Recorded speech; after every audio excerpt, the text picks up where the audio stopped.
ஆண்டவர் உங்களை ஆசீர்வதிப்பாராக. வாக்குத்தத்தத்தை தொடர்ந்து நாம் ஒவ்வொரு நாளும் ஒவ்வொரு வாக்குத்தத்தமாக பார்க்க கர்த்தர் உதவி செய்திருக்கிறார். இன்றைக்கி என்ன வாக்குத்தத்தம் அப்படின்னு பார்த்தீங்க அப்படின்னா, உபாகம் 28ஆம் அதிகாரம் 11ஆம் வசனத்தோடைய பிந்திய பகுதி. கர்த்தர் உனக்கு பரிபூரண நன்மை உண்டாக கட்டளையிடுவார். ஆமென். கர்த்தர் நாம மகிமைப்படுவதாக.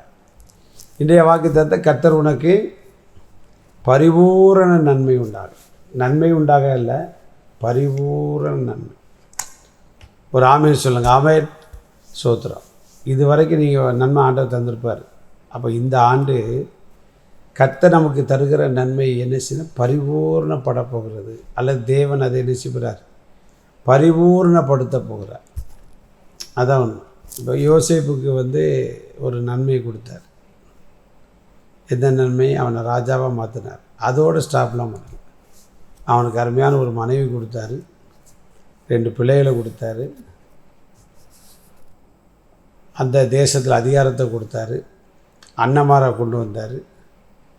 எத்தனையோ ஆண்டுகளுக்கு பின்பு தன் தகப்பனை பார்த்து என்ன செய்தான்? கெட்டிப்பிடி வெகு நேரம் அழுதாகள் போட்டிருக்கு. தகப்பனோடு சில ஆண்டுகள் வாழ்ந்ததாக வேதம் சொல்லுகிறது. புரியுதுங்களா? நன்மை கொடுத்த தேவன் மட்டுமில்லை, அந்த நன்மை பரிபூர்ண அப்பா பார்த்து தன்னுடைய பிள்ளைகளை அவர் வளர்க்கக்கூடிய ஒரு பாக்கியத்தை கொடுத்து, அப்பாவுக்கு இவன் செய்ய வேண்டிய கடமையில் செய்யத்தக்க ஒரு பெரிய பரிபூரணமான ஆசீர்வாதத்தை என்ன செய்தார்? கொடுத்தார். 5 அப்பம் 2 மீனுடைய சம்பவத்தில் அற்புதத்தில் பார்த்தீங்க அப்படின்னா, எல்லாரும் திருப்தியாக சாப்பிட்டாங்களாம். மீதியும் ஒரு 12 கூட கொடுத்தாரு. எதுக்கு? அவர் கொடுக்குற நன்மை நன்மையாக மட்டுமில்லை, அதை பரிபூரணப்படவும் செய்வார். இந்த ஆண்டு உங்களுக்கு என்ன, போன வருஷம் வேலை கிடச்சிருக்கோ, நான் டெம்பரவரியாக இருக்கும், இந்த வருஷம் பெர்மனெண்ட் ஆக்கிடுவார். போன வருஷம் வரைக்கும் ஒரு வேளை குழந்தை பாக்கியம் இல்லாமல் இருந்திருக்கும், திருமணம் முடிஞ்சிருக்கும். ஆனால் இந்த ஆண்டு குழந்தை பாக்கியத்தை தரும். படித்து முடிச்சிருப்பீங்க, வேலை கிடைக்காமல் இருக்கும். இந்த ஆண்டு பரிபூர்ண வேலையை தருவார். அல்ல, வேலையில் பரிபூரணத்தை நினைச்சுவார், தருவார். எல்லா காரியத்திலுமே ஆண்டவர் பூரணமான ஒரு நன்மை நிச்சயிப்பார், கொடுக்க போகிறார். திராட்சை ரசம் குறைப்பட்டுச்சு, சிக்கலாகிப்போம். குறைவை நிறைவாக்கி அது பரிபூர்ணமாக பிந்தி சாப்பிட்டு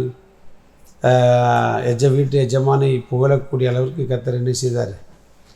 பரிபூர்ணமான நன்மை உங்களுக்கும் என்ன செய்வார் அப்படின்னா, பரிபூர்ணமான உங்கள் சந்தோஷம் பரிபூர்ணப்படும், உங்கள் ஆசீர்வாதம் பரிபூர்ணப்படும், உங்கள் தேவைகள் சந்திக்கிறதில்லை, பரிபூர்ணமாய் தேவன் என்ன செய்வார்? சந்திப்பார். உங்களுக்கு கிடைக்கக்கூடிய ஆசீர்வாதம் பரிபூர்ண ஆசீர்வாதமாக இருக்கும். விடுதலை பரிபூர்ணமான விடுதலை, சுகம் பரிபூர்ணமான சுகமாக இருக்கும், தொழிலில் ஆசீர்வாதம் பரிபூர்ணமாக இருக்கும்.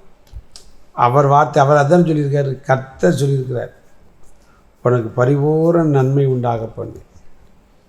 நண்பர்கள் உறவுகள் என்ன நினைச்சு நமக்கு தேவன் நமக்கு இந்த ஆண்டிலே பரிபூர்ணமான நன்மையை தந்து நம்மை ஆசீர்வதித்து நினைச்சுவார், உயர்த்துவார். நம்பிக்கையோடு இருங்க.